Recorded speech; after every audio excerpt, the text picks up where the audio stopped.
We designed them to be trusted with our homes, with our way of life, with our world. But did we design them to be trusted? kulanti wacan oo wanaagsan daawadayaal ku soo dhawaada barnaamijkeena tiknoolajiyada ee kobac halkan aad ka daawanaysaan waa Nil Media fadlan hadii aadan ka mid ahayn akhyaarta ku xidhan channelka subscribe saar hadii kala saarida haragga iyo hilibka kalluunku waa dareen dadku ay iska jecel yihiin kaasoo ay fursad u aragtay shirkadda laga leeyahay dalka Mareykanka ee lagu magacaabo Fish Scanner. qalabkan ayaa kala saafaya maqaarka iyo hilibka kalluunka isagoo wax hilib raacinayn maqaarka.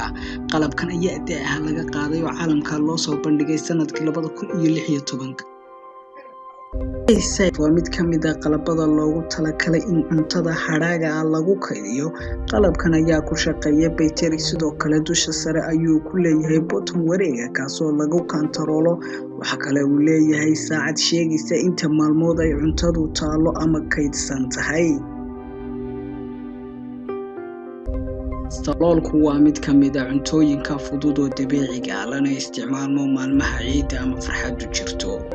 Presto Populator waa mashiin si sahlan oo aan lahayn wax qayrin kugu sameynaya saloolka isagoo adeegsanaya koronto.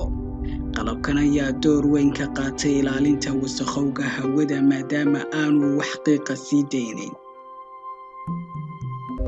inaad cabirkeeda taqaano cuntada aad cunayso waa arrin ugu dhexdeena ka laakiin caalamku ku xisaabtamo. Copagos waa qalab casri ah kaasoo loogu talagalay inuu ka qayb qaato sameynta cunto isku dheelatiran.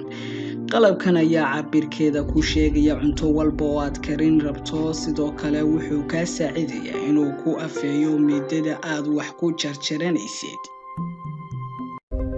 cunto waa shaqo qof walba waajib ku ah si uu samata bixiyo naftiisa maadaama ay cuntadu tahay shidaalka nafta. jeedsheed ayaa mid ka caawinaya inaad cuntada u karsato hab nidaamsan. nooc walba waxay yeelanayaan khaanad gooni ah. qalabkan ayaa door weyn ka ciyaaray ka hortagga hawada wasakhowga maadaama uu wax qiiqa soo sii deynayn.